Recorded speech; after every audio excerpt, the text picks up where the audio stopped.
નમસ્કાર. આજે તારીખ 2 જાન્યુઆરી 2026 શુક્રવારના રોજ સાંજે 5:30 કલાકે આત્મા હોલ આશ્રમ રોડ અમદાવાદ ખાતે હોમ કોમ્યુનિકેશન દ્વારા 5 વર્ષના સંકલ્પ અંતર્ગત બીજા વર્ષે સંત સાહિત્ય પર્વ નો આયોજન કરવામાં આવ્યું છે. આપ સૌનું સ્વાગત છે.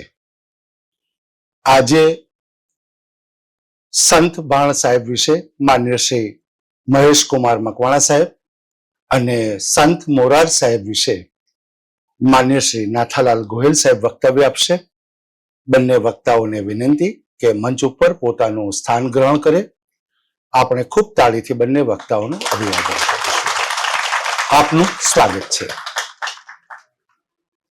આપ જાણો છો તેમ હોમ કોમ્યુનિકેશન દ્વારા છેલ્લા 13 વર્ષથી દિવંગત સાહિત્યકારોના જન્મદિન પુણ્યતિથિએ સાહિત્યિક વ્યાખ્યાનનું આયોજન કરવામાં આવે છે. તેમજ દર મહિને શબ્દજ્યોતિ શીર્ષક હેઠળ એક હયાત સાહિત્યકારના જન્મદિનની ઉજવણી કરવામાં આવે છે.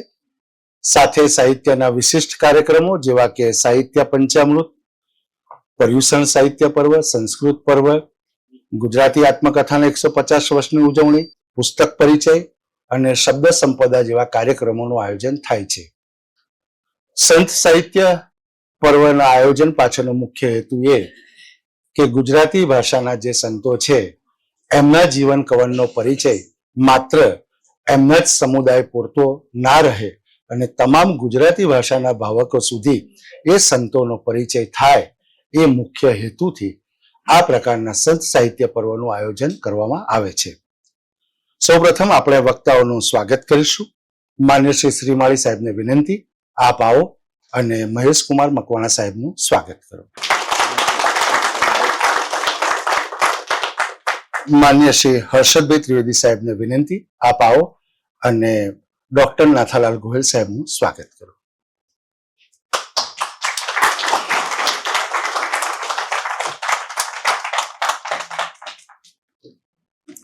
આભાર શ્રીમાળી સાહેબ. આભાર હર્ષદભાઈ. કાર્યક્રમની રૂપરેખા કંઈક આ પ્રકારે રહેશે. સૌ પ્રથમ સંત ભાણ સાહેબ વિશે માન્ય શ્રી મહેશ કુમાર મકવાણા વક્તવ્ય આપશે. ત્યારબાદ સંત મોરાર સાહેબ વિશે માન્ય શ્રી નાથાલાલ ગોહિલ સાહેબ વક્તવ્ય આપશે. બંને વક્તાઓની વક્તવ્યની વચ્ચે સંચાલકની કોઈ ભૂમિકા રહેશે નહીં, જેની ખાસ નોંધ લેવા વિનંતી. વક્તાશ્રીની વક્તવ્ય પહેલા અને વક્તવ્ય બાદ અચૂક આપણે વક્તાશ્રીનું તાળીથી અભિવાદન કરીશું એવી નમ્ર વિનંતી. તો ખૂબ તાળીઓના સન્માન સાથે માન્ય શ્રી મહેશભાઈને વિનંતી, આપ આવો અને વક્તવ્યનો પ્રારંભ કરો. સ્વાગત છે સર. નમસ્કાર. મંચ પર અમારા સંત સાહિત્યના વડીલ વિદ્વાન એવા ડોક્ટર નાથાલાલ ગોહિલ સાહેબ, એમને પ્રણામ કરું છું અને આ કાર્યક્રમના આયોજક એવા મનીષભાઈ પાઠકને અભિનંદન એમ પાઠવું છું. લોક પરંપરામાં વર્ષોથી એક સરવાણી વહેતી આવતી હતી કે જેને ગામડાઓમાં લોક ગાયકો પૂરતી સીમિત હતી. આ સંતોના ભજનો કોણ ગાય? અમદાવાદ જેવા નગરમાં આ સંતોની વાતો સાંભળવા કોણ આવે? તો એને મુખ્ય પ્રવાહ સાથે જોડીને એને પર્વ નામ આપવું, એક ઉત્સવ ઉજવવો, એ બહુ મોટી વાત છે. એટલે હું આદરણીય મનીષભાઈને અભિનંદન આ તકે આપું છું. મને ભાણ સાહેબ વિષય આપ્યો છે અને આમાં કોઈ પસંદગી હોતી નથી કે તમે એમ ત્યાં લાડ કરવા જાઓ કે મનીષભાઈ મને દાસી જીવન આપો ને, મને કબીર આપો, કે મને મોરાર સાહેબ આપો ને. મનીષભાઈ નો ફોન આવ્યો, તમારે ભાણ સાહેબ વિશે વાત કરવાની છે. મારે તો હું નાનો હતો ને ત્યારે મારા મમ્મી કહેતા કે જોતું ને વૈદ્ય કીધું, જે ભાવતું તું એ કીધું તમને. કારણ કે રવિભાણ સંપ્રદાય ગમતો વિષય અને સંત પરંપરા વિશે કોઈ પણ રસ રુચિ હોય એને રવિભાણ સંપ્રદાય વિશે વાત કરવી ને સાંભળવી ગમે. એટલે ભાણ સાહેબ એક આદ્ય પુરુષ, એક આખી પરંપરા ના આદ્ય. કેટલા વર્ષો પહેલા આ ભાણ સાહેબ નું પ્રાગટ્ય થાય. આમ તો આ જગત છે ને એ જગત એક સાક્ષી બન્યું છે કે જ્યારે જ્યારે આ જગતને જરૂર પડી છે ને ત્યારે એ જરૂરિયાત મુજબની ચેતનાઓ આ જગતમાં અવતરતી રહી છે. એના સાક્ષી રૂપે કૃષ્ણ આપણે જોયા, એના સાક્ષી રૂપે આપણે બુદ્ધને જોયા. જ્યારે શાસ્ત્રો વેદ એની બદીઓ વધતી ગઈ તો બુદ્ધ અવતરે.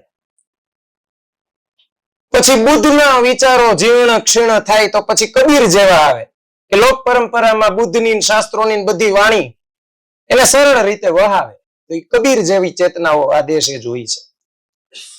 અને કબીર તો પાછા કેવા એ સમયે જેમ શાસ્ત્ર અને વેદોક્ત વિધિઓ અને એનું બધું અતિ થઈ ગયું અને ત્યારે જેમ બુદ્ધ આવે છે અને એક સંતુલન જાળવે છે, એમ હિન્દુ મુસ્લિમનો આ દેશે જ્યારે તકરાર નો સામનો કર્યો તો આ દેશને કબીર મળે છે. અને કબીર પાછા કેવા તીખા, તમતમતા, સ્પષ્ટ વક્તા, બ્લન્ટ. મસ્જિદ ભીતર મુલ્લા પુકારે ક્યાં સાહેબ તેરા બહેરા હે, ચીંટી કે પગ નેપુર બાજે સો ભી સાહેબ સુનતા है, पंडित होय के आसन मारे लंबी माला जपता है, अंतर तेरे कपट कतरनी સો ભી સાહેબ લખતા है. વર્તમાન સમયમાં કેવું છે કે આમ સમાનતા સમરસતાની વાતો એટલે આ પણ હાચો આ પણ હાચો એમ નહીં. કબીર કે તુંય ખોટો ને તુંય ખોટો. નિર્ગુણવાદના સ્થાપક છે કબીર.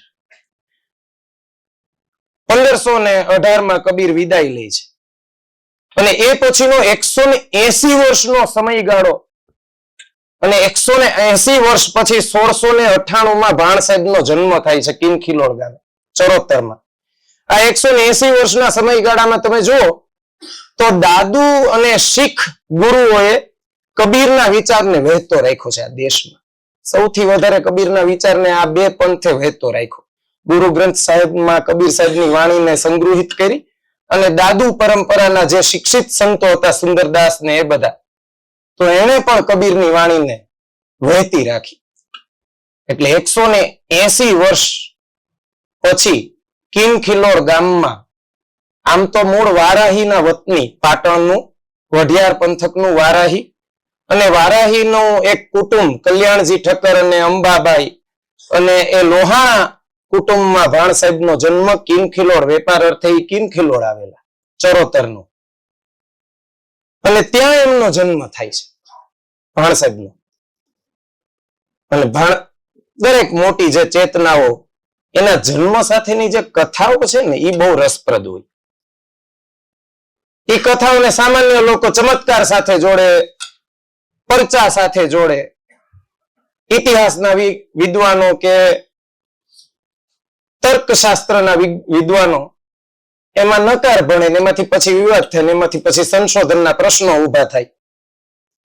એવું કહેવાય છે કે ભાણ સાહેબનો જે જન્મ થાય છે તો જન્મ સમયે ભાણ ચરિત્રમાં રાધિકાદાસજી લખે છે કે પદ્માસન સાથે જન્મા ભાણ સાહેબ.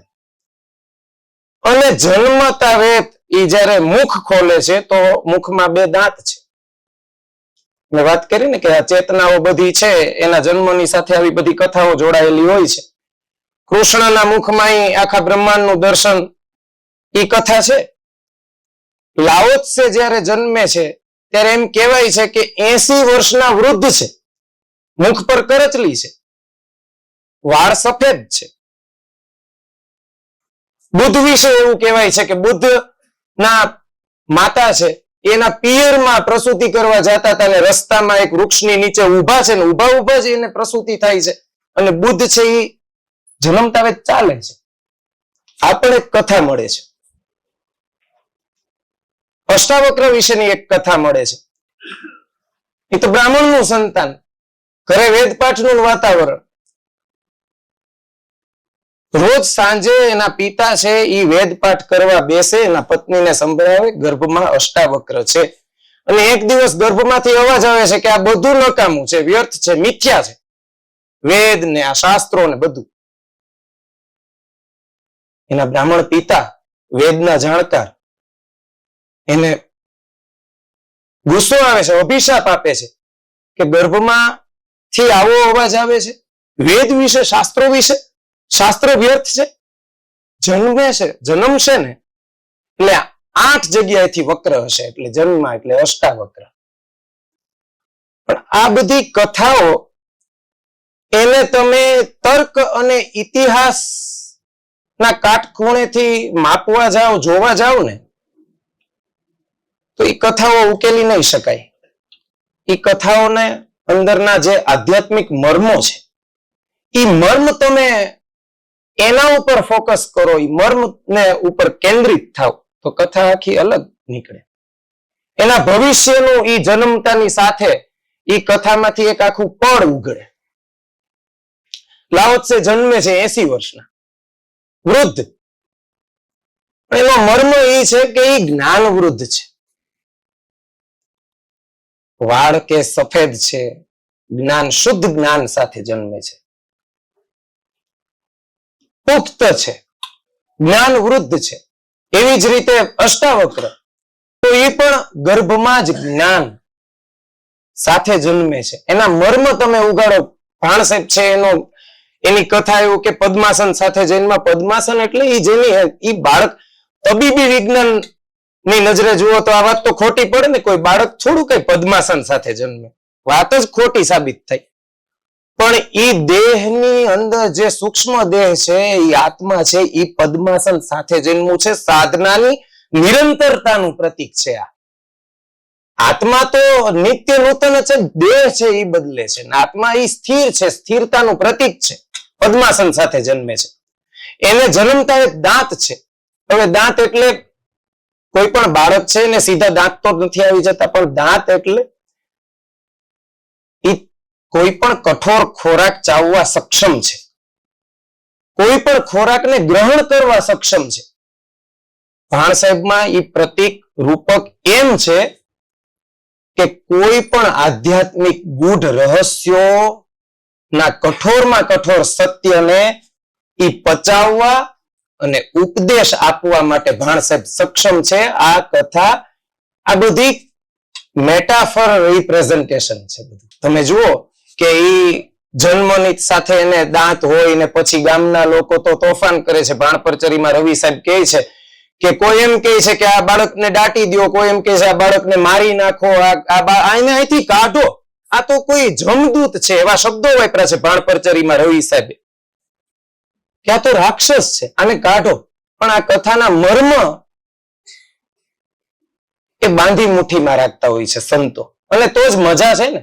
સીધું સાદું સરળ તમને આપી દે કોઈ તો એ કવિતા નથી બનતી. એ ગદ્યમાં વાત કરો તો એ મજા એટલી ના આવે. એ ભાણસાહેબ આ સ્થિતિમાં પછી આ ઘટનાઓ સાથે મોટા થાય છે અને 26 વર્ષના થાય છે ત્યારે મેઘજી ઠક્કર નામના લોહાણા પરિવાર વારાહીમાં એમની પુત્રી ભાણબાઈ અને એમની સાથે એમના વિવાહ થાય છે.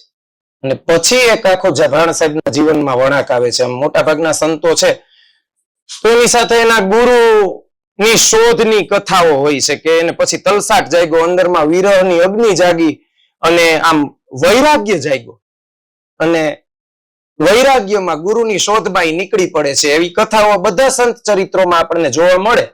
ભાણસાહેબમાં એવી કથા જોવા નથી મળતી. કેમ? રવિ સાહેબ એમના શિષ્ય છે, એમ કે જે તો દત્તનો અવતાર હતા. તો ભાણસાહેબમાં એ કથા જોવા નથી મળતી, પણ ભાણસાહેબના ગુરુ વિશેનો વિવાદ આજ દિન સુધી યથાતથ છે. જેમનો તેમ હજી કોઈ ઉકેલી નથી શક્યું. કારણ કે ભાણસાહેબની વાણીમાં ક્યાંય કહે રવિ રામ ગુરુ ભાણ પ્રતાપ, એમ રવિ સાહેબ પોતાના ગુરુ ભાણ છે એવા ઈશારા કરે છે.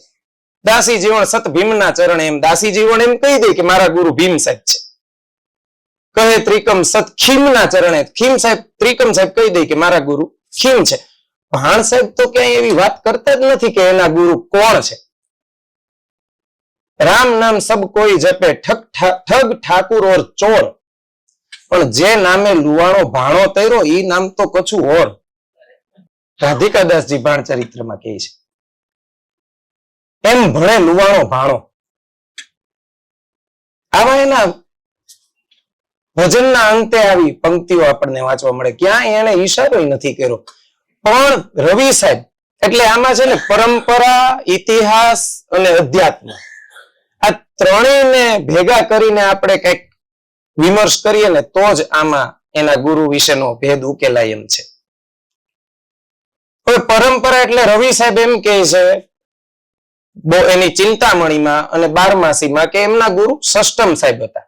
હવે ષટ પ્રજ્ઞ ચૈતન્ય સ્વામી એટલે આપણે દુધરેજનું જે આંબા છઠ્ઠા જે વડવાળા દેવ જાણીતું છે જગ્યા, સૌરાષ્ટ્રની બહુ મોટી જગ્યા લબ્ધારામ.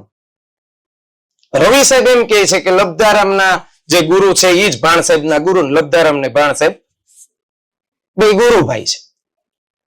એવી જ વાત ખીમ સાહેબ કહે છે એમની ચિંતામણીમાં, અને ભાણ પરચરીમાં પણ રવિ સાહેબ આ વાત કહે છે. આ જ વાતને ડોક્ટર નાથાલાલ ગોહિલ, નિરંજનભાઈ રાજ્યગુરુ, બળવંતભાઈ જાની અનુમોદન આપે છે. ફર્સ્ટ હેન્ડ રિપોર્ટ છે ને, પોતાના પરમ શિષ્ય રવિ સાહેબ જે વાત કરતા હોય એ સાચી જ હોય, એમાં કોઈ શંકાને સ્થાન ન હોય. કબીરના પદ્મનાભ પાટણમાં, પદ્મનાભના નીલકંઠપરી, નીલકંઠપરીના રઘુનાથ, રઘુનાથના યાદવ, યાદવ સ્વામી એટલે ઝીંઝુવાડામાં એનો ધૂણો છે, હું જોઈ આવ્યો છું રૂબરૂ. અને ઝીંઝુવાડામાં સામતસિંહ મકવાણા રજપૂત, સામતસિંહ ને અમરસિંહ બે ભાઈ, યોગરાજસિંહના બે પુત્ર રાજા છે, એટલે શિકાર ખેલવા નીકળ્યા છે અને હરણનો શિકાર કરે છે ને યાદવ સ્વામી જોઈ જાય છે, એને ઠપકો આપે છે. ઠપકો આપે છે એટલે માર્મિક ભાષામાં એને ઠપકો આપે છે. આનું હૃદય પરિવર્તન થઈ જાય છે અને એ સામતસિંહ માંથી જ સષ્ટમ સાહેબ થઈ જાય છે. આવી એક કથા મળે છે. એ રવિભાણ સંપ્રદાયમાં જાણીતી કથા. પણ તમે દુધરેજ જાઓ ને, ત્યાંનું તમે સાહિત્ય વાંચો, જૂનું નહીં નવું, જૂના સાહિત્યમાં પાછી જુદી વાતો છે. નવું જે પ્રકાશિત સાહિત્ય છે એમાં આખી વાત જુદી છે કે સષ્ટમ સાહેબ છે, ત્યાં તો છઠ્ઠા બાવા, છઠ્ઠા સ્વામી, ષટ પ્રજ્ઞ ચૈતન્ય સ્વામી, અને એને કબીર સાથે કોઈ અનુબંધ નથી. એ શંકરાચાર્ય પરંપરામાંથી દશનામી. એટલે પરંપરા અને આ સાહિત્યિક વિદ્વાનોની નો આ એક મત છે. કે એની સામે મનોજભાઈ રાવલ પોતાનું સંતવાણી વસ્તુ અને વિચારમાં એક ઈશારો કરે છે, આ અસહમતિ આમાં બતાવતા કે 12 વર્ષના ભાણ સાહેબને એનાથી 82 વર્ષ મોટા એવા છઠ્ઠા સ્વામી સાથે એવી શું એવો લગાવ? કારણ કે સ્વાભાવિક છે, આપણને 12 વર્ષનું કોઈ બાળક હોય એને અધ્યાત્મના ભેદ ઉકેલવા એ બધી જે વાતો છે એ બધી ગહન લાગે અત્યારે આપણી સ્થિતિએ વિચાર કરીએ તો.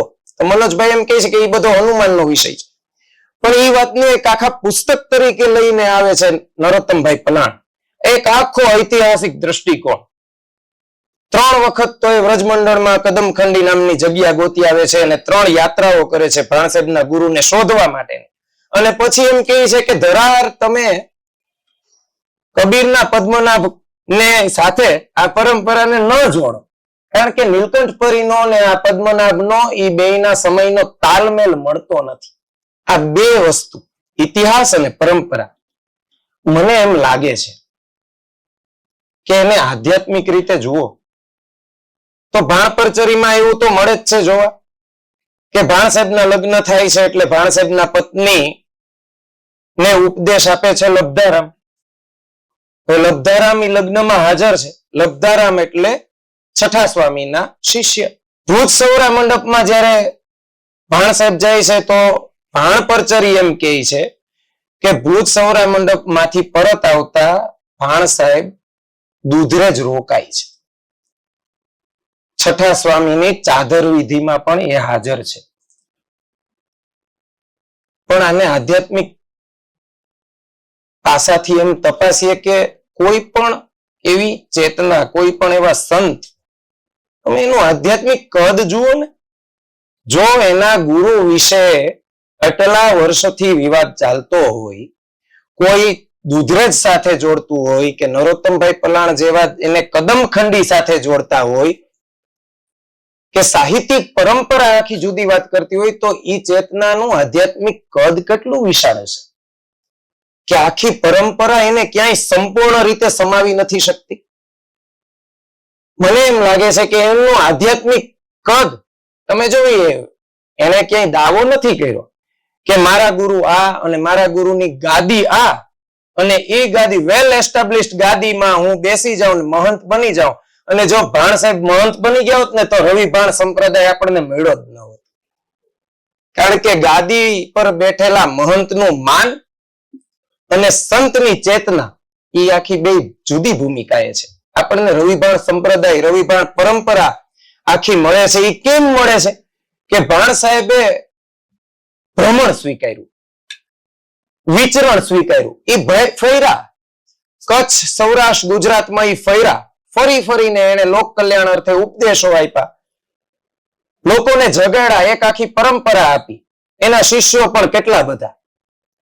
એ ફરતા ફરતી અને આમ જુઓ ને તો ભ્રમણ કરો ને, માઇગ્રેશન થાય તો જ તમે આઇકોન સુધી પહોંચી શકો, તો જ ભાણફોજ બને. તમે કૃષ્ણ જુઓ, ગોકુળ, મથુરા, વૃંદાવન અને દ્વારકા, અને છેલ્લે મૃત્યુમાં પણ એવો મોહ નહીં કે દ્વારકામાં, ભાલકા તીર્થ સોમનાથ પાસે ભ્રમણ કરે છે. અને ભ્રમણ કરે એટલે જ કૃષ્ણનું ચરિત્ર ઉપસીને આખું વૈશ્વિક બની જાય છે. કિલખિલોડ થી કમી જડા, તમે જો ભાણ સાહેબ નું ભ્રમણ કિલખિલોડ થી નીકળે છે, ત્યાંથી વારાહી, ત્યાંથી દુધરેજ, ત્યાંથી વડોદરા, સુરત, ભુજ, ત્યાંથી કમી જડા, એનું વિચરણના ક્ષેત્રો જુઓ. અને એ સમયે અત્યારે તો આપણે બધા કાર વિના ક્યાંય જતા આવતા નથી. એ સમયે આજથી 380 વર્ષ પહેલાની આ વાત છે ભાણ સાહેબની. તો 380 વર્ષ પહેલા એ કઈ રીતે જાતા હશે? સોનલ નામની એમની ઘોડી હતી, એનું ભક્ત મંડળ હતા, શિષ્યો હતા, એ ગાડામાં જતા હશે. પણ એ ભ્રમણ લોક કલ્યાણ અર્થે જ ને. બાકી એમની સંતાનો તો હતા જ. ખીમ સાહેબ એમના પુત્ર હતા, એમની પત્ની હતી, ગૃહસ્થ હતા ભાણ સાહેબ. તો એને કમ્ફર્ટ ઝોન નથી સ્વીકાર્યો ભાણ સાહેબે. અને એ ભ્રમણ કરતા કરતા એની સાથે પ્રચલિત કથા જોડાયેલી છે વડોદરાની. ત્યાંથી એના આખા જીવનનો એક ટર્નિંગ પોઈન્ટ આવે છે કે વડોદરામાં એ સમયે મુઘલ સલ્તનત, અને આમ તો ભાણ સાહેબ નો આવિર્ભાવ થાય છે ને ત્યારે મુઘલ સલ્તનત નો આમ તો અસ્ત કાળ છે, અને અંગ્રેજો અને મરાઠાની વર્ચસ્વની લડાઈ ચાલે. એવા સમયમાં મુઘલ સલ્તનત નો એક સૂબો વડોદરામાં રાજ કરે, અને ભાણ સાહેબ ત્યાંથી પસાર થાય છે, રાત રોકાય છે વડોદરામાં. અને રાતે એના બળદને છોડીને બાંધેલા હોય છે ને એ બળદ ચોરીનો આક્ષેપ, કોઈના બળદ ચોરાયેલા હોય તો એટલે એને એમ કે આ બળદ તો મારો બળદ જ છે, એના જેવું જ બળદ લાગતો હશે.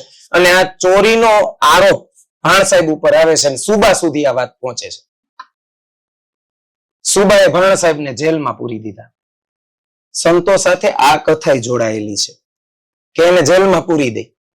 અને જો ભોજા ભગતને જેલમાં પૂરી દીધા હતા એ સમયે. મૂળદાસને જેલવાસ ભોગવવો પડ્યો છે, અને દાસી જીવનને જેલવાસ ભોગવવો પડ્યો છે. સવાર પડશે ને રવિ ઉગશે અને લોકોમાં થાશે જાણ, જીવનને જડાશે બેડિયું, એવી વાતો કરે છે મેઘવાળ.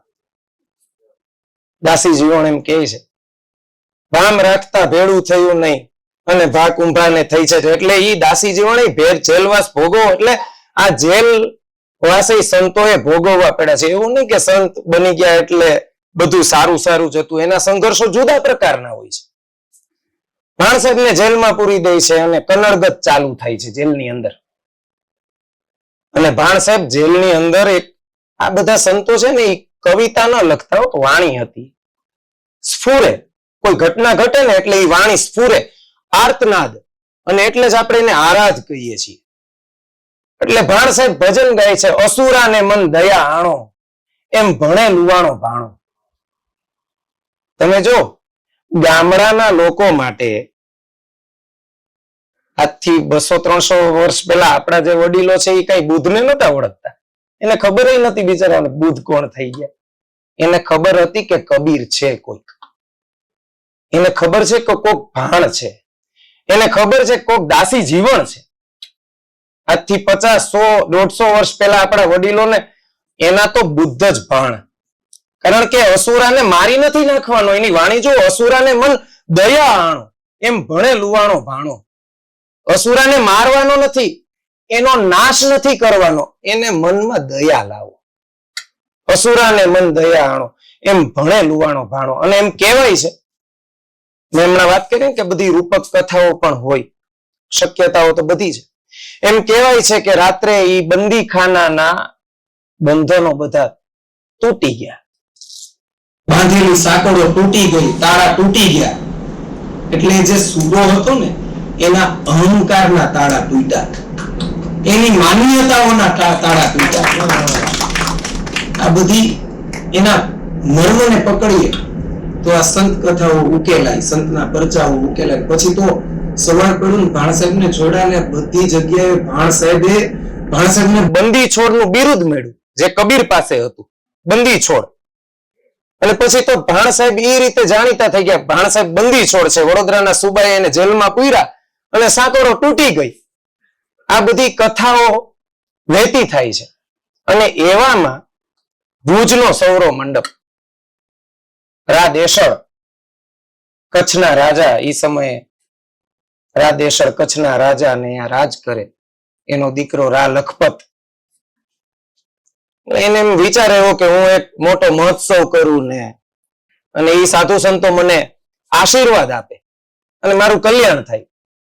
આ બધા રાજાને આવા વિચાર આવતા હોય. રાધેશ્વરને એવો વિચાર આવ્યો. ભાણ ચરિત્રમાં રાધિકાદાસજી લખે છે કે સવા લાખ જેટલા સાધુ સંતોને એ સમયે નિમંત્રણ મળ્યું. અને એક નિમંત્રણ એમાંથી દુધરેજ જાય છે. છઠ્ઠા સ્વામીની ત્યારે અવસ્થા થઈ ગઈ છે. એટલે છઠ્ઠા સ્વામી બધાને એના શિષ્યોને બોલાવે છે, મારી તો અવસ્થા થઈ ગઈ છે, પણ આ દેશળ બહુ મોટો મહોત્સવ કરે છે, સૌરો મંડપ કરે છે, તમે જાઓ. તો કે અમે નહીં જઈએ. કે કેમ? કે એનો દીકરો છે ને રા લખપત, એ બહુ ક્રૂર છે, અને અમને એવી શંકા છે કે એ બોલાવી સૌરા મંડપના નામે સાધુ સંતો પાસેથી પરચા લેશે, પ્રમાણ લેશે, અને પ્રમાણ નહીં આપીએ ને તો એને બહુ કન્નડગત કરશે, બહુ ક્રૂર છે. તો હવે શું કરવું? તો કે જતવાડના ઓલા ભાણા ભગત છે ને એને બંદી છોડનું બિરુદ મળ્યું છે, વડોદરાના સુબા છે, એના બંધનોમાંથી તો છૂટી ગયા હતા, એને લઈ જઈએ ને તો અમે જઈએ. તો કે તો ભાણ સાહેબનું એ સમય એનું એવું સ્ટેટસ હતું કે એને બોલાવી ન લેવાય, એને ત્યાં જઈ અને લાવવા પડે. કે જાઓ તમે જતવાડ, વારાહી દુધરેજ થી સાધુ સંતો વારાહી માટે નીકળે છે, અને વારાહી પહોંચે છે, ભાણ સાહેબ ને બધી વાત કરે છે. ભાણ સાહેબ છઠ્ઠા સ્વામી એ સમયે તમે જો, એ ગુરુ હોય ન હોય મુદ્દો પછી, પણ એ સમયે સૌરાષ્ટ્રમાં દુધરેજનું મહત્વ આધ્યાત્મિક રીતે કેટલું મોટું, કે ભાણ સાહેબ ત્યાં આવે છે, એના છઠ્ઠા સ્વામી ના નિમંત્રણને માન આપીને મળે છે, ભેટે છે, બધી વાત કરે છે કે તમારે જવાનું છે. ક્યાં? કે સૌરો મંડપ છે કચ્છમાં, રાદેશળ નું આયોજન છે, અને અમારી લાકડી ને અમારી માળા, જાઓ. પછી તો સંશોધકો બધું કહે છે, ગોંડલના રામ કબીર મોહનદાસજી એમ કહે છે કે જરકસી નેજો પણ લઈને ભાણ સાહેબ નીકળ્યા છે. રવિ વિજયમાં લખ્યું છે. જાય છે, પહોંચે છે. એટલો સરસ મજાનો મોટો ઉત્સવ, દરેક સંપ્રદાયના અલગ અલગ બેઠક, દરેક સંપ્રદાયની અલગ અલગ રોકાવાની વ્યવસ્થા, જમવાની વ્યવસ્થા, 1.25 લાખ જેટલા સાધુ સંતોને રોકાવાની વ્યવસ્થા છે. આ બધું સમૂહ સૂત્રો ચાલે છે. એવામાં લખપત એના પિતા રાજ દેશળને જેલમાં પૂરી દે છે. પિતાને અને જેલમાં પૂરી દે છે, અને પાછળથી એના માણસોને મોકલે છે કે ઓલા સાધુડા બધા આવ્યા છે ને એને કયો કે આવ્યા છે તો પરચા માટે, પ્રમાણ માટે તૈયારી રાખે. બહુ બિરુદ લઈને આવ્યા છે ને, બાનાનો બિરદ છે એ બધા પાસે. સવારે લખપત પ્રમાણ લેવા આવે છે. કયો માણસો જાય છે અને સાધુ સંતોને કહે છે કે અમારા રાજા છે ને લખપતિ સવારે આવશે પ્રમાણ લેવા માટે, તૈયાર રહેજો. બિરદ છે ને તમારી પાસે ગુરુનું. બધાય ભાણ સાહેબ તો ના હોય. એક પછી એક બધા નીકળવા માંડ્યા. કબીર વખતે તમે જુઓ કેમ કબીર જ જાણીતા. બધા કબીર ના હોય, સંત હોય. બધા દાદુ ના હોય, બધા ભાણ પણ ના હોય. એક પછી એક બધા નીકળવા માંડ્યા. સવાર પડ્યું, વહેલી સવાર બ્રહ્મ મુહૂર્ત. લખપત આવે છે એના માણસોની સાથે. જોઈ છે તો કોઈ નહીં, પણ દૂર એક નજર કરે ને તો એક મંડળી ભજન ગાય છે, પ્રભાતિયા. આ કોણ છે? તો કે જતવાડના ભાણા ભગત છે. જાવે ને કયો પ્રમાણ આપે. માણસો ગયા, અમારા રાજા આવ્યા છે લખપતજી. બિરદ છે ને ગુરુનું, પ્રમાણ આપો. એ જે વાત ચાલે છે ત્યાં લખપત ત્યાં પહોંચી જાય છે અને ભાણ સાહેબ ને કહે છે કોણ છો? તો કે હું જતવાડ થી ભાણા ભગત. અને દુધરેજ થી અમારી સાથે આવ્યો ને એ લાધા ભગત મારા સખા છે. એટલી વાત કરે ને તો એવો પ્રસંગ છે કે પશ્ચિમ દિશામાં એક તેજ લીસોટો થાય છે. તેજ લીસોટો થાય એટલે લખપત પશ્ચિમ દિશામાં જોઈ છે ત્યાં ઘોડા ઉપર જરકસી નેજો અને ઘોડા ઉપર ભાણ સાહેબ બેઠા છે, 50 સંતો ની ફોજ એની સાથે ઊભી છે. આશ્ચર્ય થયું. ઉત્તરમાં જોઈ છે એ જ સ્થિતિ, એ જ ભાણ સાહેબ, એ જ 50 સંતો, એ જ ઘોડી, એ જ નેજો. પૂર્વમાં જોઈ છે, દક્ષિણમાં જોઈ છે, એ જ સ્થિતિ. આ બધું શું આશ્ચર્ય થઈ ગયું. અહમ ગળી જાય છે, શરણે આવે છે, મને માફ કરો, મારા અહંકારમાં ને અહંકારમાં હું તમને ઓળખી ન શક્યો, પણ આ કૌતુક કંઈક થયું, મને ઉપદેશ આપો. અને ભાણા સાહેબ ઉપદેશ આપે છે. રાવણ સરખા રહ્યા નહીં અને ઇન્દ્ર જેવા અલ્પાણા જરાસંત તો જાતા રહ્યા અને કૌરવ ખૂબ કુટાણા. તું રામ ભજી લે રાણા, તારે ગુણ ગોવિંદ ના ગાણા. અસંખ્ય તો અવતાર ધેરા અને ભવો ભવ ભટકાણા. જરા મરણ તો જીતી શક્યા નહીં ને લોભ ગયો નહીં લુવાણા. તું રામ ભજી લે રાણા. એક પછી એક ઉપદેશ આપતા જાય છે. 100 વર્ષ રહે સિંધુમાં પણ ભીતર નહીં ભીંજાણા. જળનું તો કઈ જોર ન હેલું પણ પલડા નહીં પાણા. એક પછી એક ઉપદેશ આપતા જાય છે. તું રામ ભજી લે રાણા, તારે ગુણ ગોવિંદ ના ગાણા. મને એવું લાગે છે કે આ એલેગરી છે, રૂપક કથા. વાત કઈક બીજી કેવી છે. ઇતિહાસના વિદ્વાન આમાં બેઠા હોય એટલે એમ કે આવું ક્રોનિકલ્સમાં તો કઈ છે નહીં. ઐતિહાસિક દસ્તાવેજોમાં તો આવું કઈ હોય નહીં. તમે જુઓ કબીર ને સિકંદર લોદી બોલાવે છે, ઐતિહાસિક દસ્તાવેજોમાં એના પુરાવા નથી કે સિકંદર લોદી ને કબીરે બોલાવ્યા હોય. પણ કબીર પંથમાં પાછી ચર્ચા છે, એની હસ્તપ્રતોમાં એ બધું મળે. દાદુ સાથે અકબરનો 40 દિવસનો સત્સંગ થયો છે. એ અકબર સાથે જોડાયેલા જે ઐતિહાસિક દસ્તાવેજો છે એમાં ક્યાંય જોવા ન મળે કે દાદુ આવ્યા અને અકબર એની આગતા સ્વાગતા કરીને 40 દિવસ સત્સંગ ચાલ્યો. ને પણ દાદુના આખો જે સંપ્રદાય છે એની હસ્તપ્રતોમાં પાછી આ વાતો મળે. તો આ બધું શું? કારણ કે એ રાજા છે. રાજા કોઈ દી ઝૂકે? રાજા ઝૂકે એવા ઇતિહાસ લખાય જ નહીં. તો એ હાર્યો નહીં. અને ગુરુ છે એ ગમે એવો ભૂપ હોય એને શરણે ન થાય. તો એ ગુરુ હોય નહીં, સદગુરુ છે. એટલે ક્રોનિકલ્સ એ સાચા ખરા, ઇમ્પોર્ટન્ટ છે, પણ એ એક માત્ર આધાર નથી આ કથાને ઉકેલવા માટેનો. આ કથાને ઉકેલવી હોય તો ઈશાવાસ્યમ ઇદમ સર્વમ યત્કિંચ્ય જગત્યામ જગત તેન ત્યક્તેન ભુંજીથા મા ગ્રધ કસ્ય સ્વિદ્ધનમ. આ શ્લોકમાં આ કથા પડી છે ભાણા સાહેબ. ઈશા વાસ્યમ ઇદમ સર્વમ, ઈશ તત્વ છે એ બધી જગ્યાએ વ્યાપ્ત છે. તમે જુઓ ભાણ સાહેબ જળકસી નેજો લઈને પશ્ચિમમાં જોયે છે તો ત્યાં છે, ઉત્તરમાં જોઈ છે તો ત્યાં છે, પૂર્વમાં જોઈ છે તો ત્યાં છે, દક્ષિણમાં જોઈ છે ત્યાં છે. ઈશા વાસ્યમ ઇદમ સર્વમ યત્કિંચ જગત્યામ જગત. આ જગતમાં જે પણ કાંઈ પરિવર્તનશીલ છે બ્રહ્માંડ આખામાં, એ જે પણ કઈ પરિવર્તનશીલ છે એ ઈશ્વરની સત્તાને આધીન છે. આપણે કહીએ ને કે ઈ બાપુ તો ચમત્કાર સર્જે, દિવસના રાત કરી દે, રાતના દિવસ કરી દે. પણ એ આ યત્કિંચ જગત્યામ જગત તેન ત્યક્તેન ભુંજીથા, એટલે તું એનો ત્યાગપૂર્વક ભોગ કર. મા ગૃધઃ, લોભ ન કર. કસ્ય સિદ્ધનમ, અંતે આ બધું કોનું? એટલે ભીમ ભેટ્યા ને મારી ભ્રમણા ભાંગીને મારી મટી ગઈ મનની તાણાવાળી. તમે જો આખું અધ્યાત્મના ગૂઢ રહસ્યોને ઉકેલતી વાણી દાસી જીવન લખે, પણ અંતે શું કહે? આપણે તો એમ થાય ને કે વાહ ભાઈ વાહ, દાસી જીવન, એમની વાણી, દાસી જીવન કેટલા વિદ્વાન. પણ એ વિદ્વાન દેખાતા દાસી જીવન નામાચરણમાં શું કહે છે? ભીમ ભેટ્યા ને મારી ભ્રમણા ભાંગી. ભાઈ મારું કઈ નહીં હોય તો ભીમ ભેટા અને મારી ભ્રમણા ભાંગીને મારા મનની મટી ગઈ તાણા વાણ.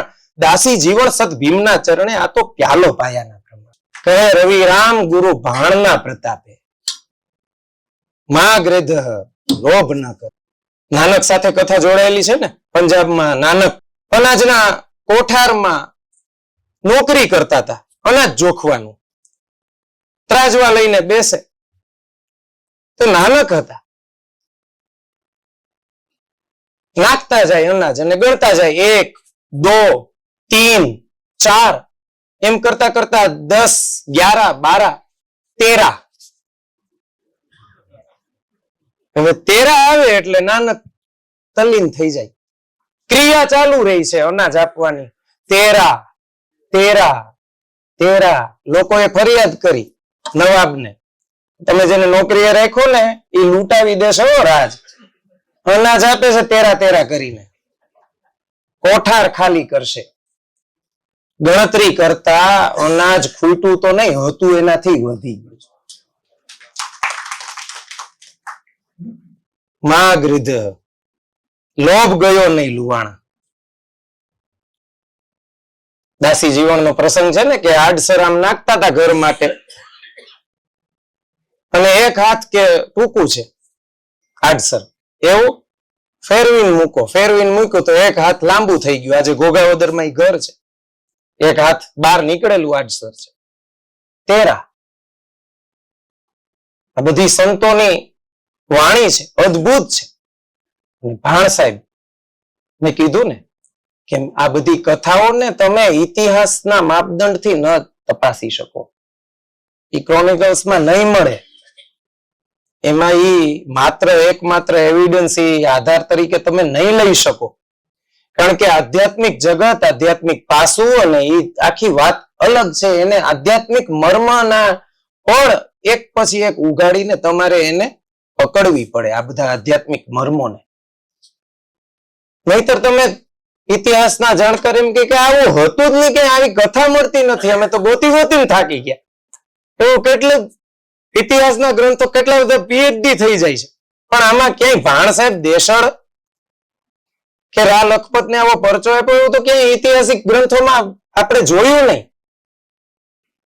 અને એ પછી ભાણ સાહેબ છે એ પાછા અહીંયાથી કચ્છમાંથી દુધરેજ તરફ પ્રયાણ કરે છે. દુધરેજ થી વળી પાછા મેં કીધું ને એમ ભ્રમણ કરતા કરતા આમ તો પછી એક તાંત્રિકો સાથેનો એનો પ્રસંગ છે કે શેરખીમાં તાંત્રિકો નો ત્રાસ હતો અને એ તાંત્રિકની ચંગલમાંથી આના લોકોને છોડાવ્યા અને પછી તો એના રાજાએ એને જમીન આપીને શેરખીની જગ્યા સૌથી પહેલી સ્થાપીને એના મોટા ભાઈ કાનદાસ એને ત્યાં મહંત તરીકે સ્થાપ્યા. અને કાનદાસ વિદાય થતા ભાણ સાહેબના પરમ શિષ્ય એવા રવિ સાહેબ, અને રવિ સાહેબને મહંત પદે સ્થાપે છે. અને આ રવિ સાહેબ તો કોણ? ભાણિયા, વણિક. તણખો પેડો ને ઘર બાયડું, સાયાજી મેં તો સોજાડું પરજાડું. પ્રથમ મેલા મેં મારી માતાને મારીને પિતાને મેલ્યો પરવારી. તમે જો કબીરે જે વાત કરી છે ને, કબીરા ખડા બજાર મેં લીએ લુખાઠી હાથ, જો ઘર બારે અપના ચલે અમારે સાથ. આજના યુવાનોને એમ કે જો ઘર બારે અપના ચલે, એને એમ થાય કે આ ઘર હળગાવીને કબીર પોતાની હારે લેવાની વાત કરે છે. મોહ માયા લાલચ લોભ ઇન્દ્રિયો થકી જે ઘર છે તમારું, એને બાળવાની તૈયારી હોય ને તો અમારી હારે આવો. અને ભાણ સાહેબે જે કબીરનું બિરદ રવિ સાહેબને આપ્યું ને, એટલે રવિ સાહેબે એનું પાલન કરતા પદ રચ્યું છે. પ્રથમ પેલા મેં મારી માતાને મારી, કઈ જનેતાને નહીં, મમતા રૂપી માતા. અને પિતાને મેલ્યો પરવારી, ને પછી દુનિયા લાગે મને ખારી. એમ રવિ કહે છે, ભાઈ મેં તો માર્યો ભળ, અને શોધીને કાઠી કાઢી નાખી એની જળ. અને પછી બેઠો સમદરિયાને તટ, અને મેં રોઈ રોઈને મન વાળ્યું. એમ રવિ કહે છે. નહીં પતિ મારા મામા રાણા, એના દળીને કરી નાખ્યા દાણા, મટી ગયા એના દાણા ને વાણા. એમ રવિ કહે છે. અને ગુરુ છે ને ભાણ, જેનો ગુરુ ભાણ હોય ત્યાં પછી રવિ જ પાકે. કરમના કીધા કટકા, એવા લાગ્યા રવિને રંગના ચટકા. ભાણ ગુરુએ માર્યા ફટકા, બાનાનું બિરદ બતાવ્યું. એમ રવિ કહે છે. આ તો તણખો પડ્યો અને ઘર બાયડું. એમ રવિ કહે છે. ત્યાંથી પછી કમીજડાનો પ્રસંગ, નેપો ભગત, ભરવાડ જ્ઞાતિ, કેટલા બધા શિષ્યો, 40 શિષ્યોની ફોજ હતી ભાણ સાહેબ પાસે. સંત સાહિત્યમાં અભ્યાસ કરો ને તો 3 ફોજ છે, રામાનંદની ફોજ, ભાણ ફોજ અને ઉગમ ફોજ. ઉગમ ફોજ એટલે આ ભાણ ફોજનું જ લેટેસ્ટ સ્વરૂપ છે. રામાનંદની ફોજ જેવી જીર્ણ ક્ષીણ થાય એટલે રવિ ભાણ સંપ્રદાય આવી જાય છે, ભાણ ફોજ. એ જેવી જીર્ણ ક્ષીણ થાય એટલે ઉગમ ફોજ આવી જાય. પેલું કહે છે ને, ચોરાનો વંશ ખાલી નથી રહેતો. આંબો અમર છે, ભક્તિનો આંબો અમર છે, એ તો કોક ભૂમને ભાવે. એટલે ભાણ સાહેબ કમીજડા આવે છે, મેપા ભગત એના શિષ્ય છે, એના ઘરે જાય છે અને એના પત્નીને મળે છે. એના પત્ની કહે છે મેપા ભગતના કે એ તો ઘરે નથી. કઈ વાંધો નહીં, ઘરે આવે એટલે એને કહેજો ભાણા ભગત આવ્યા હતા. એમ કરીને નીકળી જાય છે. પાછળથી તરત જ પાછળથી મેપા ભગત આવે છે. એના પત્ની કહે છે કે ગુરુ મહારાજ હમણાં જ ગયા. ગુરુને ન મળી શકવાનો જે અફસોસ છે ને, એ મનમાં અગ્નિની જેમ વ્યાપી ગયો. ગુરુ મહારાજ ઘરે આવ્યા અને હું મળી ન શક્યો. ક્યારે ગયા? હમણાં જ ગયા. દોટ મૂકે છે, ભાગે છે. તળાવ કમીજડાનું ત્યાં હજી ભાણ સાહેબ પહોંચ્યા છે ને, ત્યાં એ જોઈ જાય છે કે ભાણ સાહેબ હજી તળાવે પહોંચ્યા છે. અહીંથી મેપો ભગત કે હે ગુરુ મહારાજ, હવે એક ડગલું જો આગળ ભરો ને તો તમને રામ દુહાય. હવે જે રામ કેવું, હમણાં મેં વાત કરી, રામ નામ સબ કોઈ જપે ઠક ઠક ઠાકુર ઓર ચોર, જે નામે લુવાણો ભાણો તેરો વો નામ કછું ઓર. જે રામના નામ ઉપર પોતાની આખી જિંદગી ન્યોછાવર કરી દીધી, ઈ રામની દુહાઈ આપી. એટલે હવે એક ડગલું આગળ પાછળ ભરાય નહીં. ઘણા આ પ્રસંગને એમ જોડે છે કે ઈ રઘુવંશ સાથે જોડાયેલા હતા ભાણ સાહેબ. એટલે કે રઘુકુલ રીત સદા ચલી આઈ, પ્રાણ જાય પર વચન ન જાય.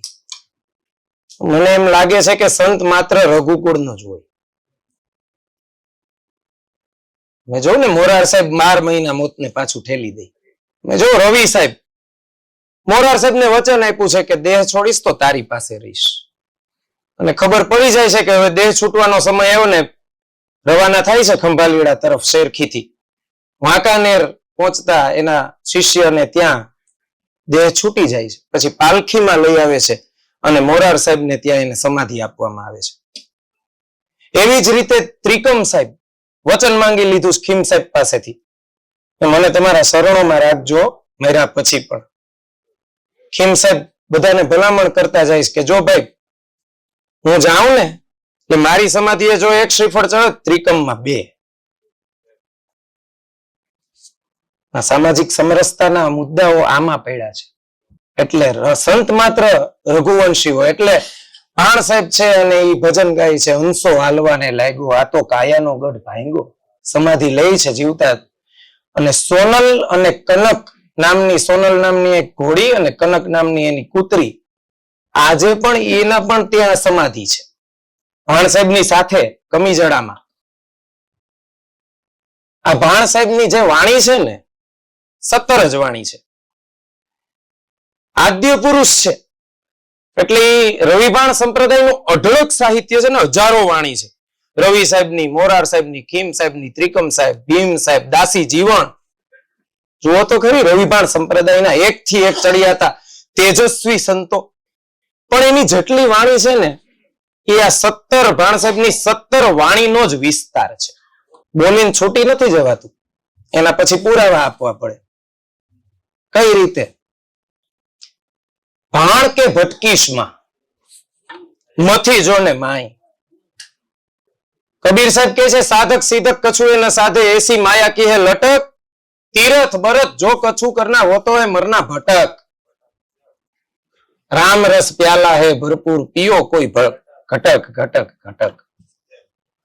પણ કબીર જે બ્લન્ટલી બોલે છે ને, આમ એકદમ તીખાસ સાથે સ્પષ્ટ વક્તા, આપણે કોકને કહીએ તું તો ભટકીને મરીશ, કેવા કડવા લાગીએ ને કડવા.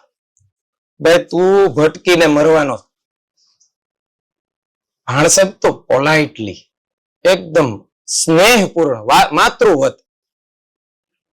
હોતો હે મરના ભટક, એમ નહીં, ભાણ કે ભટકીશ માં, મથી જો ને માય. સમજીને સુઈ રે, તારે કરવું પડે નહીં કાંઈ. હર્ષદભાઈ, આધુનિક કવિઓ આ અહીં પહોંચ્યા પછી એટલું સમજાય છે, અહીં કોઈ કાંઈ કરતું નથી, આ બધું તો થાય છે.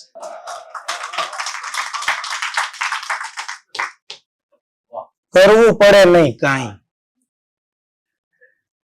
આ વાણીનું ખીમ સાહેબ છે ને, એ અનુસરણ કરે છે. ભાણ કે ભટકીશમાં મથી જો ને માય, ખીમ સાહેબ માય મથી જોઈ છે. પછી પરિણામ સ્વરૂપે વાણી આપે છે.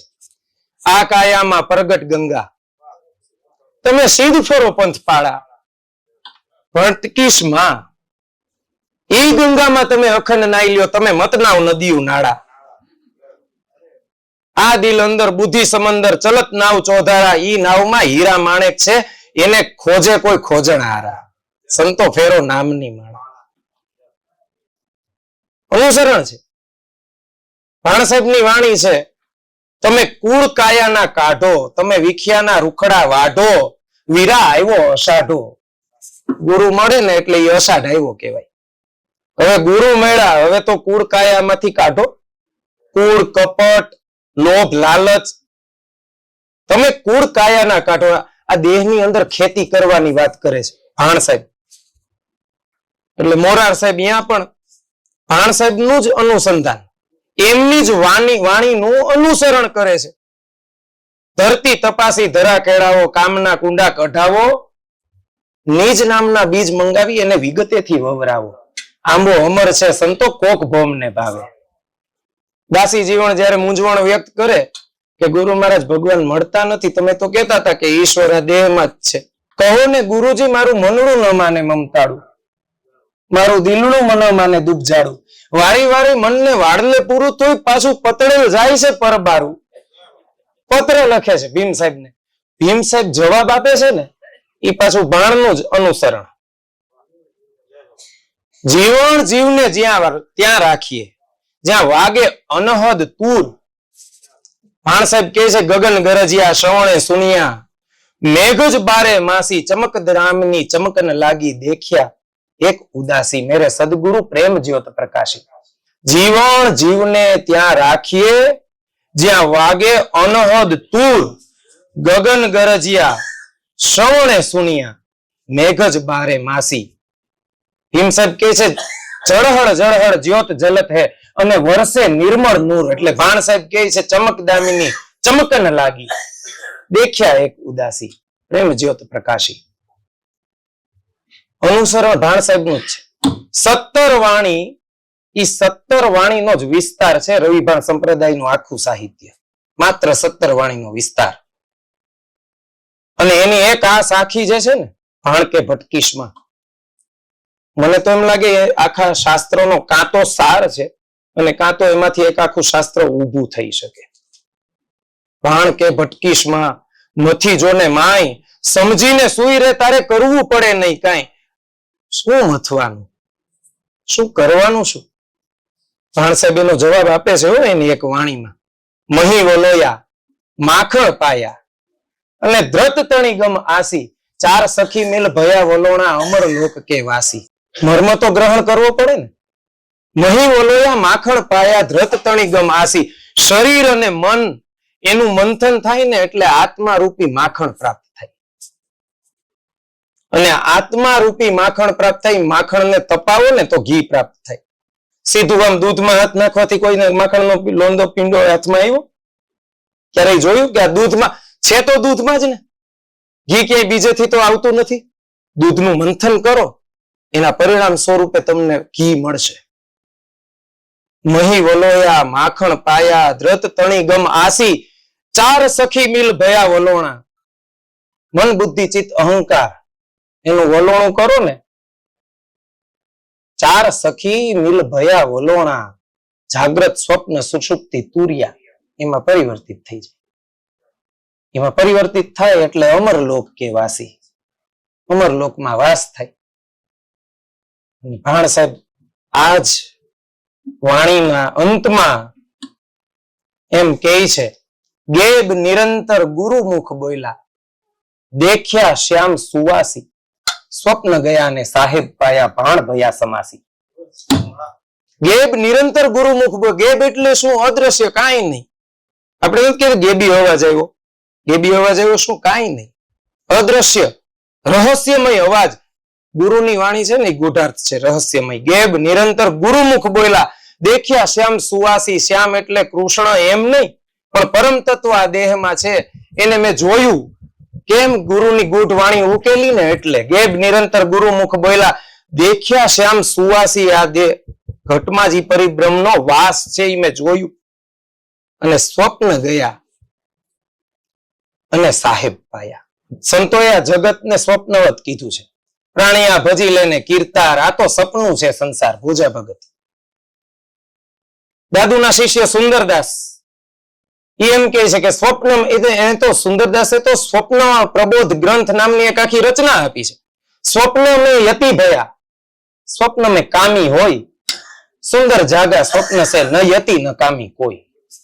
સુંદરદાસ કે હું સપનામાં ઘડીકમાં ગુરુ ને ઘડીકમાં ચેલો, એ તો ઘડીકમાં પીર થઈને પૂજાય.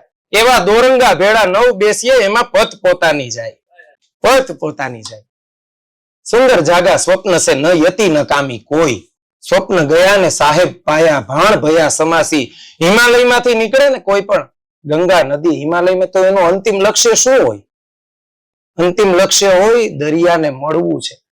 પડતી આખડતી નદીઓમાં ભળતી, ઝરણાઓને સમાવતી, લોકોને ઉજળા કરતી, પવિત્ર કરતી, છેલ્લે એ ક્યાં સમાય? દરિયામાં. ક્રેડિટ નથી લેતી હો, જા એટલું મીઠું પાણી આવ્યું હું હતી અને તારામાં ભેળી ને એટલે હું ખારી થઈ ગઈ. કાંઈ જ નહીં. સ્વપ્ન ગયા, એ બધું સ્વપ્ન હતા. આ બધું ક્રેડિટ ને એ બધું લેવાનું, એ સ્વપ્નમાં છો ને એની સાબિતી. પણ અહીંયા તો સ્વપ્ન ગયા ને સાહેબ પાયા. સાહેબ પામી લીધા પછી ભાણ ભયા સમાસી, હું એમાં સમાઈ ગયો. પ્રેમ જ્યોત પ્રકાશી, પછી પ્રેમની જ્યોત પ્રકાશે. જે પ્રેમની જ્યોત આખા સંત સાહિત્યમાં પ્રકાશે છે, એ જ પ્રેમની જ્યોત ભાણ સાહેબ એક નાનકડી એવી પંક્તિમાં એમ કહી દે છે કે સ્વપ્ન ગયા ને સાહેબ પાયા, ભાણ ભયા સમાસી. અમદાવાદ જેવા નગરમાં આટલો કિંમતી સમય આપીને મને આમ દેખાય છે કે કેટલા બધા લોકો આવ્યા છે સાંભળવા ભાણ સાહેબ વિશે. આજથી 380 વર્ષ પહેલા થયેલા એક પુરુષ વિશે. અને એટલે મોરાર સાહેબ કે એ વાત સાચી છે ને કે આંબો અમર છે, એ તો કોક ભૂમને ભાવે. આ આંબો તો અમર છે. મનીષભાઈ નો પણ આભાર માનું છું, નાથાલાલભાઈ નો પણ આભાર માનું છું. આપ સૌએ આપનો કિંમતી સમય ફાળવો અને મને સાંભળો તો હું કૃતજ્ઞતા.